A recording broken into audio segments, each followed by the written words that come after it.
ඊළඟට අපි උදාහරණයක් හදමු. හරිද? උදාහරණ ගානක් හදමු. මෙන්න මෙහෙම නිව්ටන් 30ක බලයක් තියෙනවා. හරිද? මේ උදාහරණ ගාන හදන්නකෝ. නිව්ටන් 30ක බලයක් තියෙනවා. ඒකෙන් මෙන්න මේ පැත්තට සිද්ධ වෙන බලපෑමයි. මෙන්න මේ පැත්තට සිද්ධ වෙන බලපෑමයි හොයන්න මෙතන කෝණය අංශක 30යි. මෙතන කෝණය අංශක 30යි. මේ නිව්ටන් 30න් මේ දෙක අතර අංශක 90ක කෝණයක් තියෙනවා. මේ නිව්ටන් 30න් තිරස් දිශාවට මේ පැත්තට වෙන බලපෑමයි මේ පැත්තට වෙන බලපෑම හොයන්න බලන්න. බලපෑම දෙක හොයන්න බලන්න. උදාහරණ කියලා දාලා හදන්න බලන්න. උදාහරණ 1 අංශක 30ක් තියෙනවා. ඒකෙන් තිරස් දිශාවට වෙන බලපෑමයි තිරස් දිශාවට වෙන බලපෑම හොයන්න.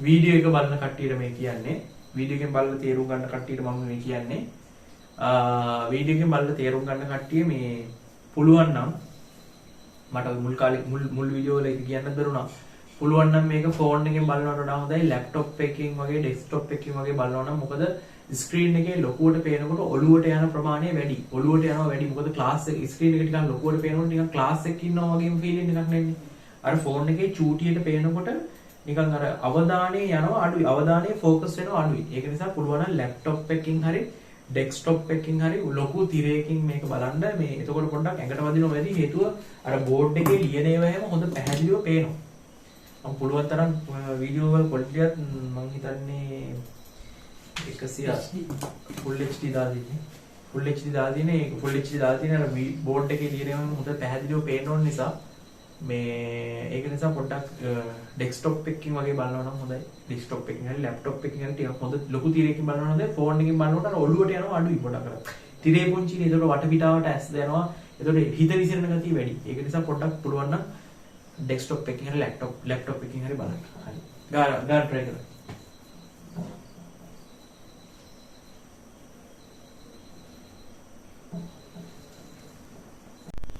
එතකොට සංරාජක දෙක එනවා මේ පැත්තට එනවා 30යි cos 30 නේ 30යි cos 30 මේ පැත්තට එනවා 30යි cos 30 30යි නිව්ටන් 30 වාරයක් cos 30 f cos 30 නේ එතකොට නිව්ටන් 30 වාරයක් cos 30 cos අංශක 30 cos අංශක 30 මේ පැත්තට එනවා 30 වාරයක් sin 30 නේ 30 වාරයක් නිව්ටන් 30 වාරයක් sin 30 sin අංශක 30 හරිද එතකොට නිව්ටන් 30 වාරයක් cos 30 එනවා හරිද මම බල දෙක අඳින්න මේ විදිහට මේ පැත්තට යනවා 30 වාරයක් sin 30 මේ පැත්තට යනවා 30 වාරයක් cos 30 එතකොට එනවා මේ පැත්තට යනවා 30 වාරයක් cos 30 කියන්නේ 30 ගුණ කිරීම cos 30 cos 30 කියන්නේ 30 ගුණ කිරීම cos 30 කියන්නේ මූල තුන බෙදීම දෙකයි මූල තුන බෙදීම දෙක cos 30 මතක තියෙන්න ඕනේ හරිද ත්‍රිකෝණ බෙදීම පස්සේ මතක තියෙනවා 30 ගුණ කිරීම මූල තුන බෙදීම දෙකයි එතකොට එනවා මූල තුන බෙදීම දෙකයි දෙකට 30 කැපුවාම මෙතන දෙකේව 1යි දෙකේව 15යි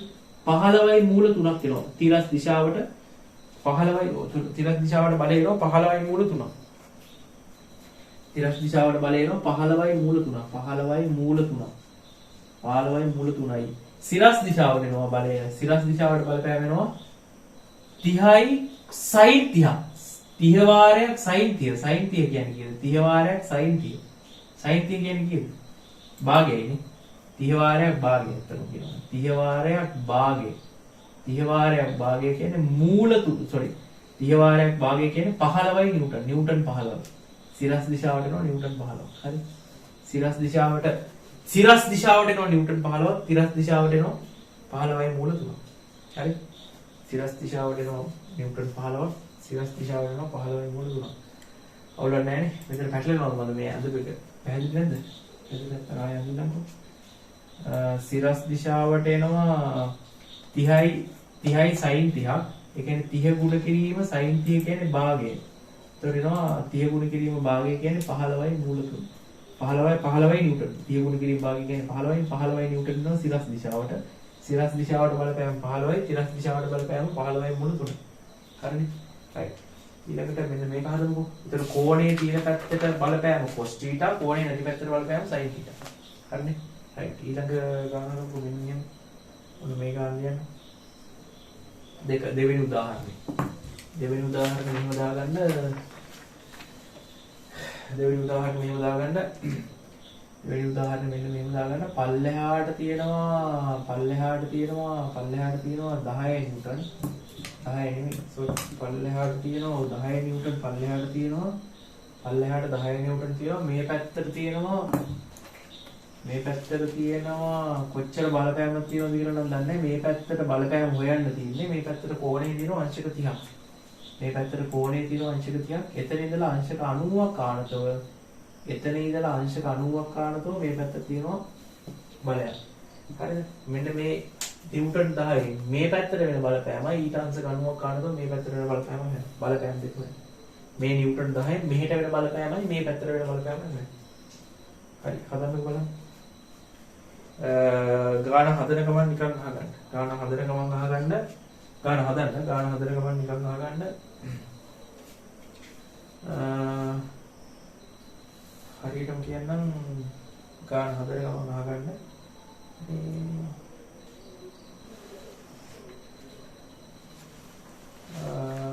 මොකද්ද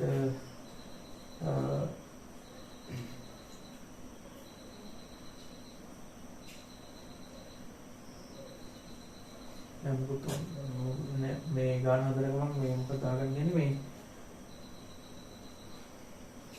වීඩියෝ වලින් බලන තමයි මේ කියන්නේ. වීඩියෝ වලින් බලන කියන්නේ මේ අපි එක දවසක ක්ලාස් එකේ එක දවසක කරන පාඩමක් අපි කොටස් වලට කඩලා සතිය පුරාම වගේ තමයි දාන්නේ. ඒකට පැය භාගය වගේ තමයි පැය වගේ තමයි සෙට් වෙන්නේ. හැබැයි මේක මම කැමති අර මේ පැය භාගය තමයි සෙට් වෙන්නේ. එතකොට එක නෝට් එකක් ගහලා ඒක හොඳට ඇඟට ස්ථාවර කරගෙන ඊළඟ වීඩියෝ එකට සෙට් වෙනවා. ඒ වීඩියෝ එක බලලා ඒ වීඩියෝ එකේ කොටස හොඳට ඇඟට ස්ථාවර කරගෙන ඊළඟ වීඩියෝ එකට සෙට් වෙනවා. මේ සෙට් වෙනවා හොඳයි. හැබැයි ඇත්තටම කියනවා නම් වීඩියෝ වලින් බලලාට මම මේ කියන්නේ ඇත්තටම කියනවා නම් වීඩියෝ වලින් බලනකොට තේරෙනවා. හැබැයි ෆිසිකල් ක්ලාස් එකකට ආවනම් තමයි හොඳටම ඇඟට වදින්නේ. වීඩියෝ වලින් බලනකොට වඩා ෆිසිකල් ක්ලාස් එකට ආවනම් තමයි හොඳටම ඇඟට වදින්නේ. 100%ක් ඇඟට වදින්නේ ෆිසිකල් වලට ආවනම්. වීඩියෝ වලින් බලද්දි තේරෙනවා. මම හිතන්නේ අවුලක් වෙයි කියලා. හැබැයි මට හිතෙනවා ෆිසිකල් ක්ලාස් එකට ආවනම් ඊටත් වඩා හොඳට තේරෙයි කියලා. මට හිතෙනවා. මෙහෙම ආවනම් ප්‍රශ්නයක් උඩක් තක් ගාලා හිතට ප්‍රශ්නයක් ආපු ගමන් අහන්න පුළුවන්. එහෙම ඇහුවනම් මට සෙනිකව ඒ වෙලාවෙම උත්තර දෙන්නත් පුළුවන්. මම හිතනවා ෆිසිකල් ක්ලාස් එකට ආවනම් හොඳයි කියලා වීඩියෝ බලලා තේරුම් ගන්න නැතුව. වීඩියෝ බලලා තේරුම් ගන්න පුළුවන් කිසි ප්‍රශ්නයක් නැහැ. හොඳටම තේරුම් ගන්න පුළුවන් වීඩියෝ බලලා. මේ වීඩියෝ බලලා හොඳටම තේරුම් ගන්න පුළුවන්. එහෙම ප්‍රශ්නයක් නැහැ. හැබැයි හොඳට බලන්න ක්වොලිටියට අයිඩල් රෑන්ක් ඩිස්ට්‍රික්ට් රෑන්ක් බලාගෙන වැඩ කරනවා නම් ෆිසිකල් ක්ලාස් ආවනම් හොඳයි. ඒකට අර හේතුව තමයි ප්‍රශ්න අහන්න පුළුවන් හොඳට. ප්‍රශ්න අහන්න පුළුවන් වුණාම අර දඩ ගැඹුරු ප්‍රශ්න ආවම මගෙත් එක්ක සාකච්ඡා කරලා මගෙත් එක්ක තර්ක කරලා මේ ප්‍රශ්න විසඳ ගන්න පුළුවන් ඔයාලට. ෆිසිකල් ආවනම් කියන්නේ ෆිසිකල් ක්ලාස් වල ළමයි ගොඩාක් මගෙත් එක්ක කතා කරනකොට උන්ට තියෙන එක ප්‍රශ්න මම විසඳනවා. උන් එක්ක එහෙට මෙහෙට තර්ක කරනවා. ඒ තර්ක කරනකොට ඒ ප්‍රශ්න විසඳනකොට මාර දැනුම උන්ගේ මොලේ IQ එකෙත් හදනවා මගේ මොලේ IQ එකෙත් හදනවා ඇත්තම තමයි. මේ දෙපැත්තට තර්ක කරනකොට මාර විදියට සබ්ජෙක්ට් එකේ අවබෝධය ගැඹුරට යනවා. ඒක නිසා මම මේ වීඩියෝ වැඩේට එච්චර කැමතිත් නෑ. වීඩියෝ වැඩේට එච්චර කැමති නෑ කියන්නේ වීඩියෝ වැඩේට වඩා මම කැමති ෆිසිකල් උගන්වන්න. ෆිසිකල් උගන්වනකොට ළමයි එක්ක කතා කරනකොට ළමයින්ගේ ප්‍රශ්න මට අවබෝධ කරගන්න පුළුවන්. සහ මේ අවුරුද්දෙන් අවුරුද්ද උගන්වන්න ඉස්සරහට යනකොට මගේ අත්දැකීම් වැඩි වෙනකොට උගන්වන එකේ ක්වොලිටිය වැඩි වෙනවා. ඇත්තටම කියනවා නම් අවුරුද්දෙන් අවුරුද්ද උගන්වනකොට උගන්වන එකේ ක්වොලිටිය වැඩි වෙනවා. මේ වීඩියෝ ටිකක් දාලා ওই වීඩියෝ ටික එකම වීඩියෝ ටික විකුණගෙන ඉන්නවට වඩා මේ ෆිසිකල් ක්ලාස් වල හැමදාම අර ෆිසිකල් ක්ලාස් යනකොට ක්ලාස් එකෙන් ක්ලාස් එකට සෑහෙන වර්ධනයක් තියෙනවා මගේ පැත්තේ. අනිත් එක කොල්ලෝගේ පැත්තේ ප්‍රශ්න අහන්න පුළුවන් නිසා ඒක අර සීමාවක් නැතුව දියුණු වෙන්න පුළුවන්. සීමාවක් නැතුව අර ඔළුව හදා ගන්න පුළුවන්. ඒක නිසා එහෙම ෆිසිකල් යනවා නම් හොඳයි. හරි. මේකට දැන් උත්තරේ ගන්න ගමන් මම ගාන හදන ගමන් තමයි නිකන් අහගෙන ඉන්න කිව්වේ. මම හිතනවා දැන් උත්තරේ අරගෙන නැති කියලා. කොහොමද එන්නේ ඒකට මේක? මේ පැත්තට එනවා 10යි cos 30ක් නේ. 10යි cos 30ක්. මේ පැත්තට එනවා 10යි cos 30ක්. අපිට එන 10යි නිව්ටන් වාරයක් cos 30. ඇයි කෝණයේ තියෙන පැත්ත cos θ නේ. 10යි නිව්ටන් වාරයක් cos 30. මේ පැත්තට එනවා 10යි නිව්ටන් වාරයක් sin θ. 10 නිව්ටන් වාරයක් sin θ. 10 නිව්ටන් වාරයක් sin θ. එතකොට 10 නිව්ටන් වාරයක් cos θ කියන්නේ මොකද්ද? 10 වාරයක් cos θ කියන්නේ cos θ කියන්නේ cos කට භාගයේ මූල 3 බෙදීම දෙකයි. මූල 3 බෙදීම 2යි නිව්ටන්. එතකොට එනවා මූල 3 බෙදීම 2යි කියන්නේ 5යි මූල 3යි කියලා. මේ පැත්තට එනවා බලපෑම 5යි මූල 3යි. මේ පැත්තට බලපෑම 10 නිව්ටන් වාරයක් sin θ කියන්නේ භාගය. එතකොට එනවා 5යි නිව්ටන් කියලා. හරිද? උත්තරේ හරිද? මේ පැත්තට 5යි මූල 3යි මේ පැත්තට 5යි එලකිරි දෙවන්නේ. හරි. ඊට පස්සේ හොර ඒ දෙක හරි. ඒ දෙක හරි. ඊට පස්සේ යටින් දෙන්න අංශක 90ක් ආනතව සිදුවන බලපෑම කියලා මාතෘකාවක් දාන්නකො. බලයකින් අංශක 90ක් ආනතව සිදුවන බලපෑම. බලයකින් අංශක 90ක් ආනතව සිදුවන බලපෑම. බලයකින් අංශක 90ක් ආනතව සිදුවන බලපෑම. බලයකින් අංශක 90ක් ආනතව සිදුවන බලපෑම. හරි. හරි. බලයකින් අංශක 90ක් ආනතව සිදුවන බලපෑම. හොඳට අහගන්න. බලයකින් අංශක 90ක් ආනතව සිදුවන බලපෑම.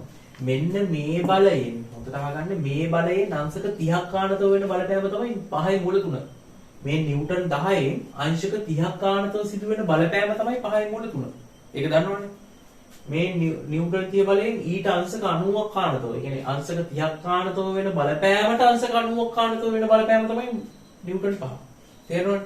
එතකොට යම් කිසි බලයකින් අංශක 30ක් ආනතව සිදුවෙන බලපෑම කොච්චරද කියලා අහුවොත් අපිට ගන්න පුළුවන්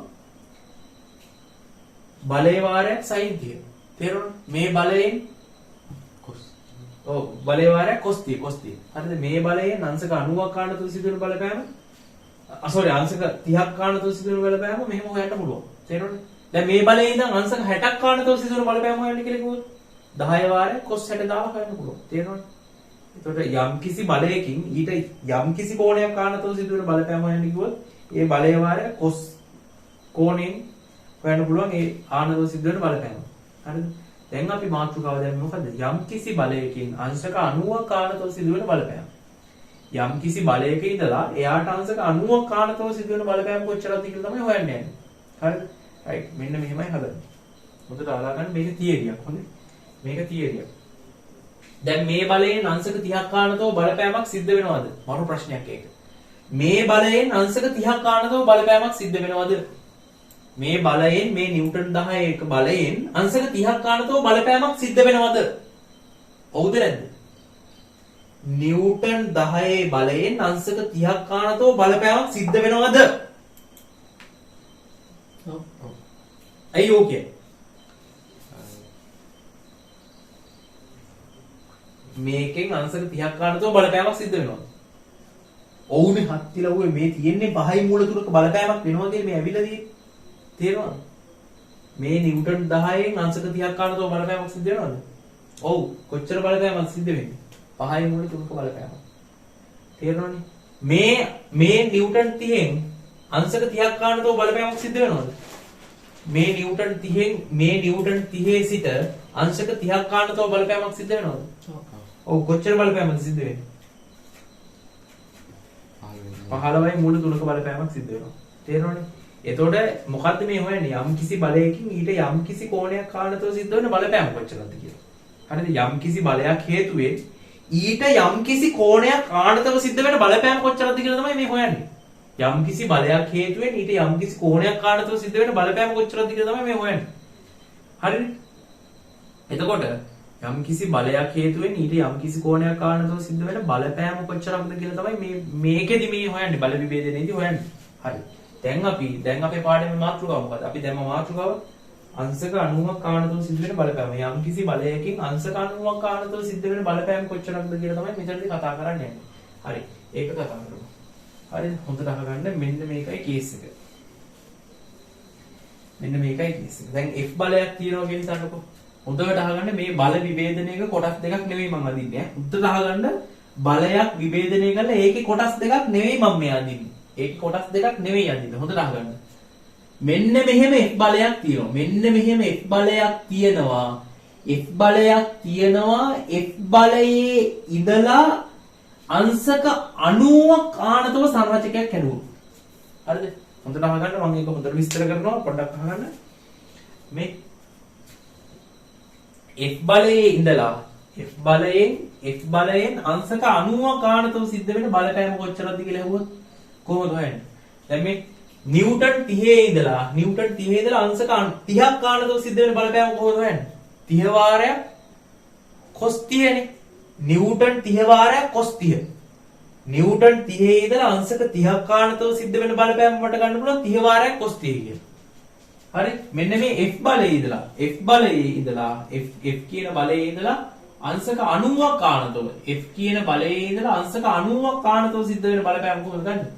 F වාරය කෝණයනේ F වාරය cos 90 F වාරය cos 90 කියලා ගන්න පුළුවන්. හරි ඇයි මේ බලයේ ඉඳලා මේ සරලජයකට තියෙන කෝණය අංශක 90යි. මේ බලයේ ඉඳලා මේ සරලජයකට කෝණය අංශක 30යි. එහෙනම් F වාරය cos 30 කියනවා ඒ අංශක ඒ පැත්තට තියෙන බලපෑම. මේ බලයේ ඉඳලා අංශක 90ක් ආනතෝ බලපෑම කොහොමද හොයන්නේ? බලයේ වාරය cos 90. බලයේ වාරය cos 90. හැබැයි cos 90 කියන්නේ කීයද? බිඳුවයි. ඒතකොට F වාරයක් බිඳුව කියන්නේ උත්තරේනෝ බිඳුවක්. ඒක නිසා මේකට උත්තරේ එන්නේ බිඳුවයි. මේ පැත්තට බලය එනවා බිඳුවක්. තේරෙනවද? හොඳට අහගන්න. ඒ කියන්නේ මේ බලයෙන් අංශක 90ක් ආනතෝ බලපෑමක් සිද්ධ වෙනවා. මේ බලයෙන් අංශක 90ක් මේ බලයෙන් ඊට අංශක 90ක් ආනතෝ බලපෑමක් සිද්ධ වෙනවද? බලපෑමක් වෙන්නේ නැහැ. තේරෙනවද මම මේ කියන්නේ? මේ බලයෙන් ඊට අංශක 90ක් ආනතෝ බලපෑමක් වෙනවද? නෑ ඒකනේ බිඳුවක් ආවේ. මේ බලයෙන් අංශක 30ක් ආනතෝ බලපෑමක් සිද්ධ වෙනවද? ඔව් කොච්චර බලපෑමක්ද? 15යි මුල 3. මේ බලයෙන් අංශක 90ක් ආනතෝ බලපෑමක් සිද්ධ වෙනවද? නෑ. ඇයි ඒ? ඒතර යම් කිසි කෝණයක් ආනතෝ සිද්ධ වෙන බලපෑම ගන්න F cos θ නේ. එතකොට F වාරයක් cos 90 නේ. කෝණය 90ක් වුණාම F වාරයක් cos 90 නේ. 90 බිඳුව cos 90 බිඳුව. එතකොට F වාරක් බිඳුව. එතකොට හොඳට අහගන්න. යම් කිසි බලයකින් ඊට අංශක 90ක් ආනතෝ බලපෑමක් වෙනවද? වෙන්නේ නැහැ. යම් කිසි බලයකින් ඊට අංශක 90ක් ආනතෝ කිසිම බලපෑමක් වෙන්නේ නැහැ. හරිද? හරිද? හරි. ලියන්න මේ රූපය ඇඳගන්නකො. මේ රූපය ඇඳගෙන මෙන්න මේ බලයේ ඉඳලා අංශක 90ක් ආනතෝ සිද්ධ වෙන බලපෑම දාගන්න. බලපෑම දාගන්නකො.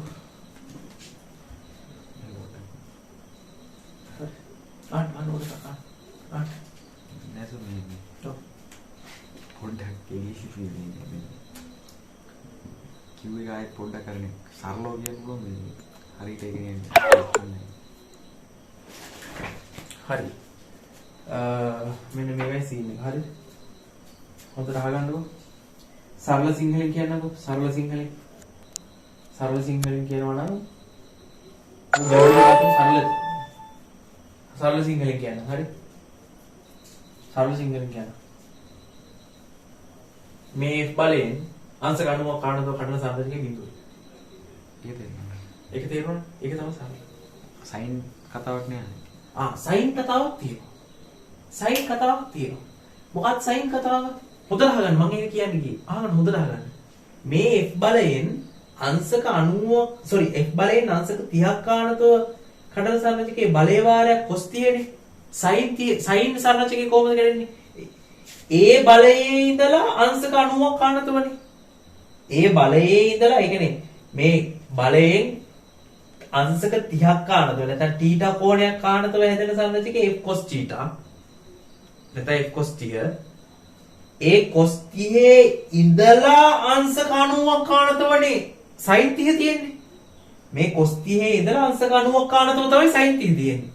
එහෙනම් මේ F බලයේ ඉඳලා අංශක 90ක් කාණ්ඩව සමචකයේ බිඳුවයි එතන ඉඳලා අංශක 90ක් අනිත් පැත්තට ආනතෝ තමයි sin සමචකයේ තියෙන්නේ. හරි? තේරුණාද? එතකොට sin සමචකයේ ඉන්නේ කීයද? හොඳ ප්‍රශ්නයක් අහුව ඒක. sin සමචකයේ අනිත් සමචකයේ ඉන්නේ දැන් මේකේ දැන් සමචක දෙකකට කඩනවානේ. අංශක 90ක් ආනතෝ කැඩුවාම වෙන සමචකයේ බිඳුවයි. ඒ අංශක 90ක් ආනතෝ කඩපු සමචකයේ ඉඳලා අංශක 90ක් ආපස්සට කැඩුවාම අංශක 90ක් එතන ඉඳලා අංශක 90ක් අනිත් පැත්තට තියෙන කෝණේ අනිත් පැත්තට කෝණයක් ගත්තාම එනවා ඒකේ අනිත් සරලජකේ. ආයෙත් මම කියන්නකො හොඳට අහගන්නකො.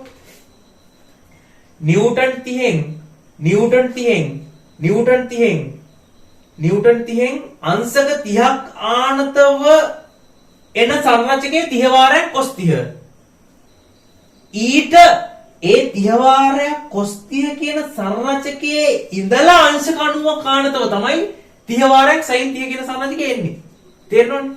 මේ කෝණයේ තියෙන පැත්තට cos 30 ඒ cos 30 කියන බල සරලජකයේ ඉඳලා අංශක 90ක් ආනතව අනිත් පැත්තට එන සරලජකේ තමයි sin 30.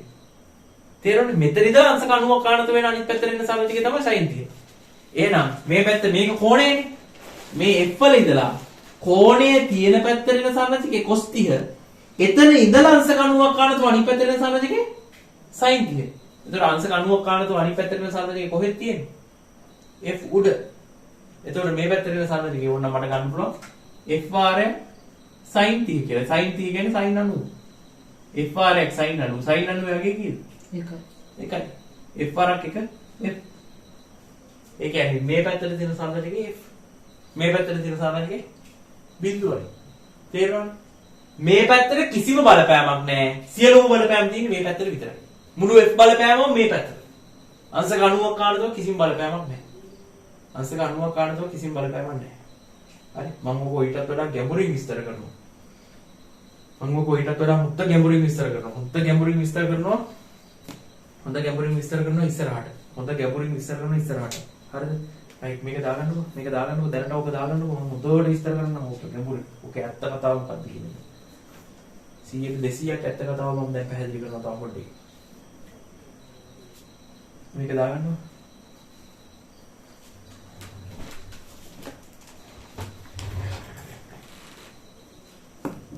හරි. එතකොට සරල සිංහලෙන් දැනගන්න ඕනේ මෙච්චර අපි මේ ගැන ගැඹුරින් කතා කරමු පස්සේ හොඳේ. මේක කොහොමද වෙන්නේ? ඇයි මෙහෙම වෙන්නේ? දැනට මම කියවනේ මේවට හේතු අහන්න එපා. හේතුව පස්සේ දැනගමු. කොහොම හරි සරලව කියනවා නම් මේ කෝණයේ තියෙන පැත්තට cos θ අනිත් පැත්තට sin θ ඉතරයි. කෝණයේ තියෙන පැත්ත cos θ අනිත් පැත්ත sin θ. අංශක 90ක් කාණතෝ බලපෑමක් වෙන්නේ නැහැ. අංශක 90ක් කාණතෝ සරලජකයක් කැඩුවොත් ඒක බිඳුවයි. මේ බලයකින් අංශක 90ක් කාණතෝ සරලජකයක් කැඩුවොත් ඒක බිඳුවයි. හරිනේ? ඒව වෙන්නේ ඇයිද හේතු කින්ද මන්ද ඒව ඉස්සරහට කතා කරමු. මේව ගණන් හදන්න මූලික වශයෙන් වැද. වැඩක් නැහැ. ඒවට හේතු වැඩක් නැහැ ගණන් හදන්න. අපි නෝමල් ගණන් ටිකක් හදලා පස්සේ අපි අන්තිමේට කතා කරමු. ඔයගේ හේතු ලට්ට මොනවද ඒවා. කොහොමද සරලජක කැඩෙන්නේ අනම් මනම් ඒ කේස් පස්සේ කතා කරමු. ඒක ලොකුට දැන් වැඩක් නැහැ ගණන් හදන්න. ඕක කතා කරන්න ගියොත් ගණන් හදන්නේ කවුල් වෙනවා. ඒකයි. ඊට පස්සේ කතා කරමු. ගැඹුරු දේවල් පස්සේ කතා කරමුකෝ. හරි. හරි. දැන් තව රූපයක් අපි විශ්ලේෂණය කරගමු. දැන් මෙහෙම හිතන්නකෝ. දැන් ඔන්න බලයක් ওই විදිහට දෙකට කඩා ගන්න පුළුවන් නේ. අපිට එන ප්‍රධාන ගණන් රටාවක් තමයි මම මේ විස්තර කරන්නේ. හොඳේ. ඕනම බලයක් ওই විදිහට දෙකට කඩා ගන්න පුළුවන්. දැන් අපි මම මෙන්න මේම ඇල තලයක් උඩ මේ දැන් ප්‍රායෝගික සීන් එකට එන්න හදන්නේ. හොඳේ. බල විභේදනයේ ප්‍රායෝගිකව කොහොමද සිද්ධ වෙන්නේ කියන එක විස්තර කරන්න හදන්නේ. මේ වගේ ඇලට තියෙන තලයක් උඩ පෙට්ටියක් තියෙනවා. ඇලේට තියෙන තලයක් උඩ මේ විදිහට පෙට්ටියක් තියෙනවා. ඇලේට තියෙන තලයක් උඩ මේ විදිහට පෙට්ටියක් තියෙනවා. ඇලේට තියෙන තලයක් උඩ මෙහෙම පෙට්ටියක් තියෙනවා. ඇලේට තියෙන තලයක් උඩ පෙට්ටියක් තියෙනකොට පෙට්ටියේ බර තියෙනවනේ පල්ලෙහාට කෙලින්ම. අපි කතා කරන්නේ පෙට්ටියේ බර කෙලින්ම පල්ලෙහාට තියෙනවා. W. බර කෙලින්ම පල්ලෙහාට තියෙනවා. දැන් මේකෙන් අපිට මේ බර කියන්නේ බලයක්නේ. ඒ බර කියන බලයේ සංරචක දෙකක් කඩන්න පුළුවන්. සංරචක දෙකක් කඩන්න පුළුවන්. මම කියන්නේ මෙතන කෝණේ අංශක 30යි කියලා. දැන් මෙතන කෝණේ 30යි නේ මෙතන කෝණේ θ කියලා කියමුකෝ. ඒක සාධාරණයි 30යි කියලා ගන්නොත් θ කියලා ගත්තාම සාධාරණයි. මෙතන කෝණේ θ. මෙතන කෝණේ θ නම් මෙතන කෝණේ ඉඳලා මේ පැත්තට තියෙන සංරචකයේ කීයද? මේ පැත්තට තියෙන සංරචකයේ කීයද? මෙතන කෝණේ අංශක 90යි. මේ සංරචක දෙක කොටස් දෙක මේ බලය දෙකට කඩලා එන කෑලි දෙක අතර කෝණේ අංශක 90ක් වෙන්න බෑ අනිවාර්යෙන්. එතකොට මේ පැත්තට තියෙන කොටස කියලා කියන්නේ මෙන්න මේ තලයට ලම්බක දිශාවට. තලයට ලම්බක දිශාවට සිද්ධ වෙන බලපෑම කොච්චරක්ද? ඒ කියන්නේ මේ බරෙන් මෙන්න මේ තලයට ලම්බක දිශාවට සිද්ධ වෙන බලපෑම කොච්චරක්ද? මේ බරෙන් තලයට සමාන්තර දිශාවට වෙන බලපෑම කොච්චරක්ද? මේ බර කියන බලයෙන් තලයට ලම්බක දිශාවට තලයට ලම්බක දිශාවට වෙන බලපෑම කොච්චරද? තලයට සමාන්තර දිශාවට වෙන බලපෑම කොච්චරද කියලා ඒ බලපෑම් දෙක තමයි හොයන්නේ. හරිද? මම හදලා පෙන්නන්නම්. උදේට අහගන්න. මේ බර කියන බලයෙන් තලයට ලම්බක දිශාවට වෙන බලපෑම කොච්චරද කියලා මුලින්ම හොයමු. එතකොට ඒක හොයන්නේ මෙහෙමයි. දැන් මෙතන අංශක 90යිනේ. බර කියන්නේ කෙලින්ම පල්ලෙහාට තියෙන බලයක්. මේක තිරස් රේඛාව. මේ පොළවනේ මේක තිරස් රේඛාව. සිරස් රේඛාවකුයි තිරස් රේඛාවකුයි අතර කෝණය අංශක 90යි. මෙතන අංශක 30යි. මේ කෝණය අංශක 30යි මේ කෝණය අංශක 90යි නම් මේක අනිවාර්යෙන් කීයක් වෙන්න ඕනද? 90 රින 30ක් θ වෙන්න එපේ. 90 රින θ වෙන්න එපේ. ඇයි? තුනේම එකතු 180 වෙන්නේ මේක ත්‍රිකෝණයක්නේ. මේක θ නම් මේක 90 නම් මේක 90 රින θ වෙන්න ඕනේ. මේක 90 රින θ නම් මේකත් 90 රින θ වෙන්න ඕනේ. මේක අණුවරින් තීට නම් මේකත් අණුවරින් තීට වෙන්න ඕනේ. හේතුව මොකද්ද? මේක අණුවරින් තීට නම් මේකත් අණුවරින් තීට වෙන්න ඕනේ. හේතුව මොකද්ද? මොනවද? ප්‍රතිමුඛ කෝණ. මෙතන අංශක 90යි. මෙතන අංශක 90 නම් මේ කෝණේ කීයක් වෙන්න ඕනද? මේක අණුවරින් තීට නම් මේක අණුවරින් තීට නම් මෙතන අංශක නම් මේක තීටා වෙන්න ඕනේ නේද? හරි තේරෙනවනේ? එහෙනම් හොඳට මතක තියාගන්න ඇල තලවල මෙන්න මේ කෙලින්ම කටපාඩම් කරගත්ත ප්‍රශ්නයක් නෑ. ඇලේට තියෙන තලවල මෙතන තියෙන කෝණයක් තියෙනවනේ. මෙතන තියෙන කෝණය තමයි මෙතෙන්ට එන්නේ. ඇලේට තියෙන තලවල මෙතන තියෙන කෝණයම තමයි මෙතෙන්ට එන්නේ. හරි මෙතෙන්ට එන්නේ. එතකොට මෙතන තියෙන කෝණය මෙතෙන්ට ආවට පස්සේ හරිද? මෙතන තියෙන කෝණය මෙතෙන්ට ආවට පස්සේ මේ බරෙන් මේ පැත්තට තියෙන කෝණය කීයද? බර කියන බලයෙන් මේ පැත්තේ සරලජකයට තියෙන කෝණය කීයද? θ. බර කියන බලයෙන් මේ පැත්තේ සරලජකයට තියෙන කෝණය θ.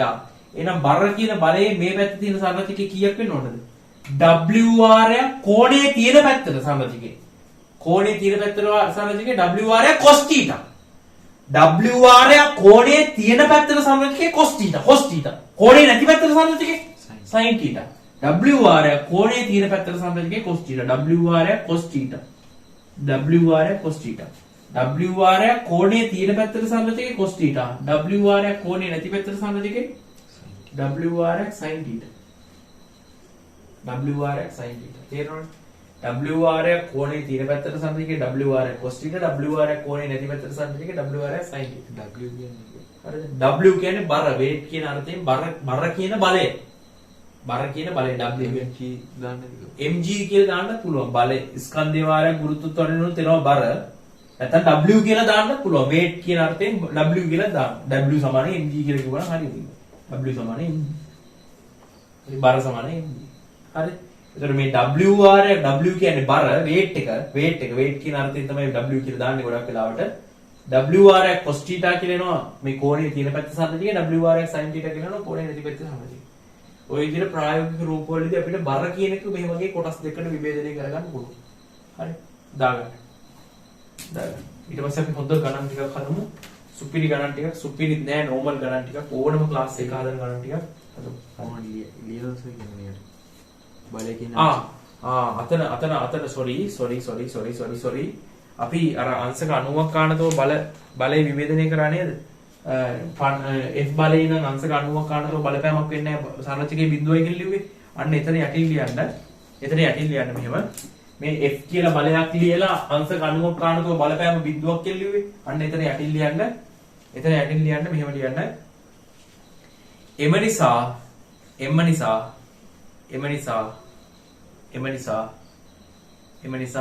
ලම්බක විභේදන සංරචකයේ ශුන්‍ය වේ. එම නිසා ලම්බක විභේදන සංරචකයේ ශුන්‍ය වේ. එම නිසා ලම්බක විභේදන සංරචකයේ ශුන්‍ය වේ. එම නිසා ලම්බක විභේදන සංරචකයේ ශුන්‍ය වේ. එම නිසා ලම්බක විභේදන සංරචකයේ ශුන්‍ය වේ. එම නිසා ලම්බක විභේදන සංරචකයේ ශුන්‍ය වේ. හරි. කලින් වීඩියෝස් වල මතක නම් හොඳට අහගන්න. කලින් වීඩියෝස් වල මතක නම් කලින් වීඩියෝ වල මම කිව්වා F සමානයි ma දාන දිශාවට ලම්බකව තියෙන බල ගණන් ගන්නේ නැහැ කියලා. හරිද? F සමානයි ma දාන දිශාවට ලම්බකව තියෙන බල ගණන් ගන්නේ නැහැ කියලා කිව්වා. මතකද ගණන් හදනකොට? F සමානයි මේ පැත්තට දානවා නම් ඊට ලම්බකව තියෙන බල ගණන් ගන්න නැහැ කිව්වේ. ඒකට හේතුව තමයි මේ ලම්බකව තියෙන බල වලින් ඊට අංශක 90ක් කාණතව බලපෑමක් කරන්න බෑ. ඒකයි ගණන් ගන්න නැහැ කිව්වේ. F සමානයි මේ මෙහෙට දානවා නම් මෙහෙට තියෙන බල දාන මෙහෙට තියෙන බල ඍණනේ. ඊට ලම්බකව තියෙන බල ගණන් ගත්තේ නැහැනේ. ඒකට හේතුව ඒ ලම්බකව තියෙන බල වලින් මෙහෙට බලපෑමක් කරන්න බෑ. අංශක 90ක් කාණතව බලපෑමක් කරන්න බෑ. අංශක 90ක් කාණතව බලපෑමක් කරන්න බෑ. ඒකයි ඒව ගණන් ගත්තේ නැත්තේ. cos එකකින් බිඳුව වෙන. ඔව් cos බිඳුව වෙන සීන් එක නිසා. ඒ පැත්තට බලපෑමක් වෙන්නෙම නැහැ. ඒකයි. හරි. ඒක ලියාගෙන මේ ගාන මේ රූපය අරගන්න. මේකට දාගන්න 4 කියලා. මේ උදාහරණේ 4 නෙවෙයි 5 වෙනි උදාහරණය. 5 වෙනි උදාහරණේ මේක දාගන්න. මෙන්න මේ වගේ ගණන් එනවා අපේ ඉස්සරහට. ඉස්සරහට බලමු අපි ගණන් එන සෙට් එකක් හදමු. බර ගණනක් හදනවා ඉස්සරහට. තාම පාඩම පටන් ගත්ත විතරයි. තව පාඩමේ මම හිතන්නේ මේ බලේ පාඩමේ වීඩියෝ 60ක්වත් එයි. බලේ පාඩමේ වීඩියෝ 60ක්වත් එයි. තාම 20 ගණනක් එයි. 20 ගණන් 23 24 වගේ මට හිතෙනවා. 28 වගේ. 28 ඔව් 28 වගේ වෙයි මේ වීඩියෝ එක. තාම පාඩම් පටන් ගත්තද වීඩියෝ 60කින් 28 කියන්නේ. තාම පොඩි ගානක්. තාම පාඩම් පටන් ගත්තද පාඩම් ඉවර වීමක් ගැන තාම හිතන්නවත් දැන්. තාම ඉස්සරහට ඉන්න වැඩ ගොඩක් කරනවා.